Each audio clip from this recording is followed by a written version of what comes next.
In this paper today, I will explore how the blasted heath of King Lear, the language used to describe it, and the characters who become part of this specific wilderness are adapted, appropriated, and echoed within the narratives which explore one of contemporary fiction's most tantalizing landscapes, the American West.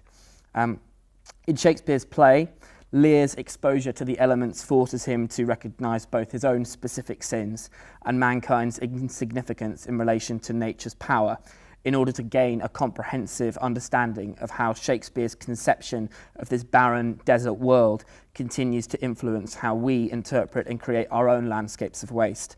And therefore I've chosen to focus on this contemporary area of the West. This is due to Lear's story having both directly and indirectly informed many narratives which prevail in that world. Drawing from Shakespeare's texts in different ways within similar locales, I will focus on three specific texts. The text that isn't here, which I will focus on first very briefly, is Jane Smiley's 1991 novel 1,000 Acres, which directly relocates the play to an Iowa farm and refocuses on Goneril's narrative. Can I have the change, please? All right. Cool. I will then ask whether this wilderness of waste and the characters who inhabit it is appropriated in Blood Meridian. You see the judge illustration there. And finally, I will suggest that Mad Max Fury Road, George Miller's recent post-apocalyptic action movie, bears the legacy of a wasted, barren landscape where language has disintegrated and nature itself has become a commodity. The aim of my paper will be to produce and answer questions about the legacy of King Lear's wilderness, and its influence within Blood Meridian, which will create a reciprocal understanding of Shakespeare's texts and that one specific narrative of the American West. As the settlers moved to America, anticipating a land of gold and possibility, how do the novelists and the filmmakers that I've mentioned use King Lear as an analogue by which to deconstruct humanity's origins? How do they and Shakespeare facilitate a future built on waste, which will end in waste, a ruined piece of once pure and unadulterated nature?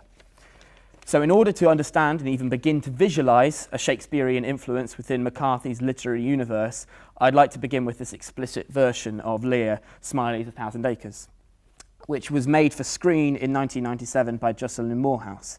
Like the very best Shakespearean adaptations, the novel is successful because it retains the structure of its source, but manipulates the audience's perception of Shakespeare's original emphasis and characters. Smiley has remarked that I never bought into a conventional interpretation that Goneril and Regan were completely evil, adding that she believes Shakespeare's version is not the whole story. Beyond the shift in emphasis from Shakespeare's play, focusing on Lear and Cordelia's tragedy, to that of Goneril and Regan's, Smiley's most noticeable and horrifying development of Shakespeare's concept is the exploration of the wasted female body in relation to the blasted landscape. Specifically, Smiley takes Lear's savage and unprovoked outburst to Goneril in Act 1, Scene 4, and transforms it into a tragic hook for a more sympathetic and three-dimensional portrayal of the elder sister. Into her womb convey sterility, dry up her organs of increase, and from her derogate body never spring a babe to honour her. Indeed, Smiley's Lear, or Larry, as she renames him, never evolves from this cantankerous and aggressive figure Shakespeare presents the audience with throughout King Lear's first act. Interestingly, Smiley and the film version stage this conversation outside, directly within the heart of the storm, whilst in the play we are not directly presented with the full force of that storm until Lear directly inhabits it.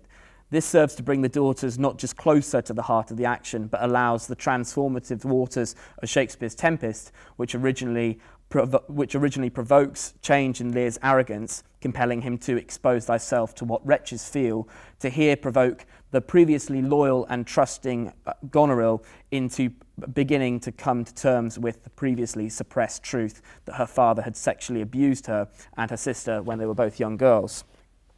Dry up her organs of increase finds its modern equivalent in dried up bitch, whilst the problematic relationship which Lear shares with his daughters is made domestic and abusive through the backstory of sexual violation.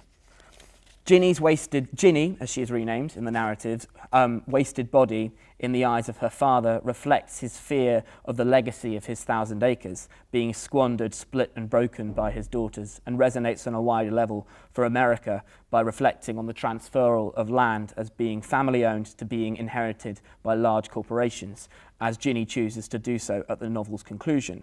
Rose, Regan's body, is also traumatised in a similar way, with the film focusing on a shot of her amputated breast post-surgery after we learn that she has undergone the operation to prevent the spread of breast cancer, the same disease which had taken her mother.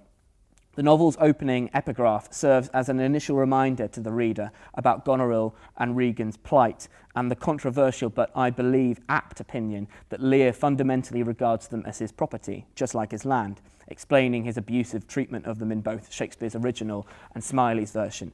This is an idea which I will try and allude to at the end of this paper in relation to Mad Max. If we could have that epigraph, please. The body repeats the landscape. They are the source of each other and create each other. We were marked by the seasonal body of earth, by the terrible migrations of people, by the swift turn of a century, verging on change never before experienced on this greening planet.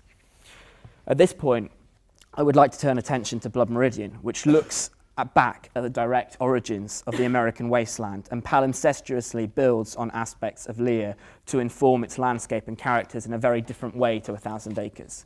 Rather than creating a domestic melodrama where the violence bubbles beneath the surface and the most horrific acts of the narrative are locked in Goneril and Regan's traumatic past, Blood Meridian appropriates the violent spirit of Shakespeare's play and lays it bare and unaccommodated, creating a novel which is now legendary in its relentless approach to the limits to which mankind will go to survive and assert his dominance. Blood Meridian can be seen as the McCarthy text which resonates most strongly with Shakespeare's approach to outsiders who both inflict and become victims of chaos. By means of clear literary allusions to both Henry V and King Lear, the novel directly quotes Henry V's Dauphin speech and, at its conclusion, conjures the specific imagery of some scurrilous king stripped of his vestiture and driven together with his fool in the wilderness to die. McCarthy constructs a barren wilderness of inescapable oppression and dominance, recalling Lear's blasted heath, and the Jacobean grandeur of the novel's language further echoes both the relentless violence of Macbeth's descent into blood and darkness and Henry's black matter when he addresses the people of Harfleur in grotesquely violent terms.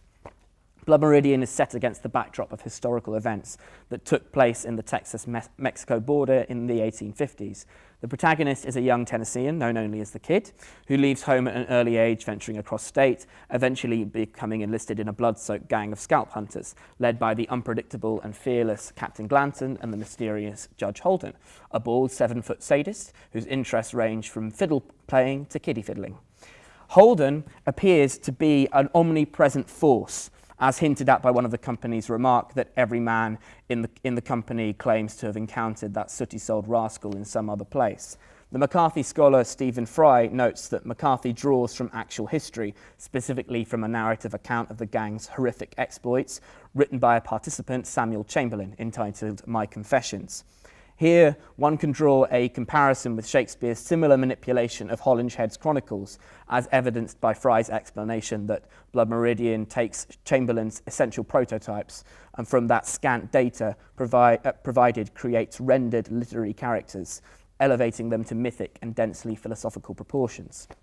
Holden has received the most widespread critical attention, primarily because of these ambiguous roots within the novel, which McCarthy makes clear by saying that whatever his ascendants, he was something wholly other than their sum, nor was there a system by which to divide him back from his origins, for he would not go. Holden's worldview is both Hobbesian and Nietzschean, and his language echoes both Leviathan's portrait of mankind caught in a state of perpetual war of all against all, and the Nietzschean Übermensch, who rejects external notions of value and through a process of self-discovery defines morality through the voice of will, as demonstrated by one of his central monologues. It makes no difference what men think of war. War endures. As well ask men what they think of stone. War was always here. Before man, war waited for him. The ultimate trade awaiting its ultimate practitioner. That is the way it was and will be. War is the ultimate game because war is at last a forcing of the unity of existence. War is God. 30 years after the novel was written, Holden's central philosophical claim that war is God continues to fascinate readers such as ourselves. The eloquence of Judge Holden and his determination to assert his dominance regardless of collateral damage amongst a group of men who seem far beneath his intellectual level contribute to this fascination. Paradoxically, we are drawn to his philosophy as readily as we are repelled by his actions and their apparent justification. However, within the carnivalesque context of the nightmarish Comanche attack in Chapter 4, succinctly summed up by McCarthy as death hilarious, noting the horsemen's faces gaudy and grotesque with daubings like a company of mounted clowns, Holden becomes more akin to a Machiavellian trickster or jester than an explicit embodiment of maniacal evil. Thus far, I have situated Blood Meridian and Judge Holden's roots in a historical and literary past. However, it's also interesting to consider toward what kind of future the text and its central figure point. In one of the novel's most enduring images, McCarthy anticipates the post-apocalyptic wanderings of the man and his son, which he creates in The Road. In doing so, he colours Blood Meridian with a dystopian tone that recalls Lear's blasted heath and the apocalyptic naked newborn babe striding the blast of Macbeth's deepest anxieties. They lumbered on, the judge a pale pink beneath his talc of dust, like something newly born. The imbecile much the darker, lurching across the pan at the very extremes of exile, like some scurrilous king stripped of his vestiture and driven together with his fool in the wilderness to die. The image of the scurrilous king, naked, abandoned, and exiled, coupled with McCarthy's choice to change his description of the same idiot, which Holden and Glanton had earlier purchased, into fool, strongly evokes Lear's similar banishment onto the heath with only his fool for company. Holden and Lear treat their fools with varying degrees of inhumanity. On the other hand, the tenderness of Lear towards his fool is also easily perceived in the moment when this rage and cruelty soften, as exhibited by his admission in the storm that, "Poor knave, I have one part in my heart that's yet sorry for thee," or his ambiguous lament that "my poor fool is hanged," wherein Shakespeare seems to blur the boundaries between the fool and Cordelia's liminal identities. On Blood Meridian's ugly surface, any positive treatment of his fool by Judge Holden is more difficult to detect. However, it's clearly present when McCarthy describes how he stepped into...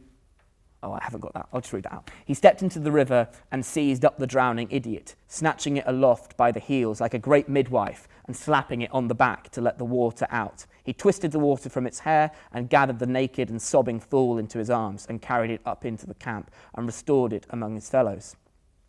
Elsewhere in the novel, Holden scientifically collects specimens before disposing of them, such as the little boy whom he finally scalps. But here his attachment lasts longer and is described in more personal, maternal terms by McCarthy, making Holden not just a bloody tyrant, but a great midwife to the idiot. Amidst the masculine tension that permeates Blood Meridian, the moment is almost uncomfortably feminine and somewhat resembles the anxiety of becoming too feminine that the Glanton gang perhaps feel towards Holden's expressive acts of passion, dancing, music, and philosophy. Lear experiences this fear of becoming maternal and feminine when he laments how this mother swells up towards my heart, hysterico passio, down thy climbing sorrow, with Shakespeare referring to the ancient belief that the womb was thought to be the root of uncontrollable emotion, hence hysteria. McCarthy emphasizes the uniqueness of this hysterical moment by describing it to be a birth scene or baptism or some ritual not yet inaugurated into any canon. For the first time, the idiot is described as a fool bonded to Holden in a brotherhood of perverse kinship. However, despite saving the idiot from death, Holden becomes no more redeemable in the eyes of the reader, I think. The future to which this image alludes also relates to the central question which plagues the reader regarding Holden's origins, namely when the kid asks, what's he a judge of? Blood Meridian and Judge Holden himself look forward to a time when blood and chaos hold sway over mankind, allowing the interpretation of the world within this novel as a demonic precursor to the future cataclysm within the Road, which the Road represents. Consequently, is Judge Holden just that, Judgment Day itself? a violent reckoning that arrives to cleanse mankind and return it to its foul matrix? Is he the very black matter that the soldier Williams refers to in Henry V when he conjures a gaudy vision of apocalyptic doom to reflect the suffering inflicted by mankind's lust for war? Thank you. But if the cause be not good, the king himself hath a heavy reckoning to make, when all those legs and arms and heads chopped off in a battle shall join together at the latter day and cry, oh, we died in such a place. Like this great shambling mutant conjured by Shakespeare in this passage from Henry V, which haunts Henry's vision of war as a noble practice, Holden is a conglomeration of many disparate parts, which makes it very difficult to define him as other than being a portent of mankind's bloody nadir. In the closest point to revealing Holden's past, McCarthy explains that whatever his ascendants, he was something wholly other than their sum, nor was there any system by which to divide him back to his origins, for he would not go. This shows Holden to be the ultimate outsider. McCarthy refuses to confirm his origins or motives in the same way that Shakespeare does with someone like the myriad-minded Iago, who was described by Samuel Taylor Coleridge as possessing motiveless malignity. Like Iago, who finds his own ascendants in the figures of Vice, Machiavelli, and Satan, Holden is both the sum of his many parts and yet capable of exceeding them. I will move on to my Mad Max stuff as we are running low on time. So I'd like to begin the final section of my paper by making the rather ostentatious, and I don't doubt contentious point, that George Miller's fourth film in his ongoing Mad Max series, Fury Road, we could skip through a few, that's fine, which was released earlier this year, is about as close as we're going to get to seeing a director capturing the essence of Blood Meridian on screen, until a director is courageous enough to abandon attempts to slavishly retain every aspect of McCarthy's text and instead focus on the cinematic potential of the novel's vistas of ultra-violent action and epic landscapes teeming with waste and perverse beauty. A useful analogy might be to interpret Fury Road as echoing Blood Meridian in the way in which Justin Kurzel approached Macbeth in his even more recent film adaptation of that play, starring Michael Fassbender. Kurzel chose to significantly cut wide sections of the text, instead visualizing Shakespeare's evocative language of warfare and violence through the blood-red horizons of the battlefield in a heightened manner, transforming Macbeth into a post-300 depiction of stylized violence that focuses on the enaction of violence rather than its description. It would be foolish to suggest that Fury Road possesses even 1% of Blood Meridian's philosophical complexity, but watching the film's central narrative unfold makes the potential comparisons difficult to ignore. Max, an escaped outlaw falling in with and then out of a gang of sadists and freaks led by Immortan Joe, a great, giant-like mutant of a man who has styled himself as an omnipotent, omniscient, godlike figure. The film's sparse use of dialogue is significant in its combination of melodrama and a sub-Shakespearean mode, with Max's very first monologue using phrases that echo both Henry and Lear. Here they come again, worming their way into the black matter of my brain. I tell myself they cannot touch me. They are long dead. The phrase black matter, as I've already stated, of course echoes William's warning to King Henry that to sacrifice his men at Agincourt will be a black matter for the king that led them to it, whom to disobey were against all proportion of subjection. Equally, Max displays the same arrogance and contempt for fate as Lear's exclamation in Act 4, Scene 6, that they cannot touch me for coining, I am the king himself. Max himself contains many aspects of character which define both Lear's Edgar and Blood Meridian's Kid, possessing what is essentially a true nobility and purity within a landscape which he describes in what I'd call pop McCarthy terms as my world is fire and blood. He is a once innocent figure, driven to behave in the extreme way he does, reduced to a single instinct to survive, like Edgar's creation of Paul Tum. Very nearly there. I'd like to suggest that the film makes a strong case for George Miller being the director best suited to adapting Blood Meridian for the big screen, as he seems to possess none of the pomposity and intellectual snobbery displayed by others who have attempted to do so, either in James Franco's case, whose half-an-hour test footage for his proposed version of the novel sticks too rigidly to cowboy and western movie tropes in order to be a true interpretation of McCarthy's very deconstruction of that genre, or in Ridley Scott's case, who abandoned the project for being uncertifiable, giving us instead the glossy hokum that is The Counselor. In Fury Road, Miller perfectly creates a blend of eye-wincing, blood and thunder violence and the inherent sense of an operatic, almost carnivalesque thrill ride, blending tragedy and comedy into a melting pot that issues forth a dark farce, a term which I think could be applicable to moments of Blood Meridian's darkest sections, such as the section we keep referring to, which is the Comanche attack. Elsewhere in Fury Road, characters frequently echo Judge Holden's philosophical terms, although in a language that seems as though it might be a judge speaking with the comic book sensibilities of Quentin Tarantino, such as when the villainous bullet farmer declares to the heavens, "I am the scales of justice, conductor of the choirs of death," or when the main villain, Immortan Joe, melodramatically promises that "I am your redeemer, it is by my hand you will rise from the ashes of this world." I'll conclude by showing you a clip from Fury Road, because everybody loves a bit of video before lunch, which I believe neatly sums up the links I've been trying to draw between Shakespeare, McCarthy, and Miller's various depictions of wasted landscapes.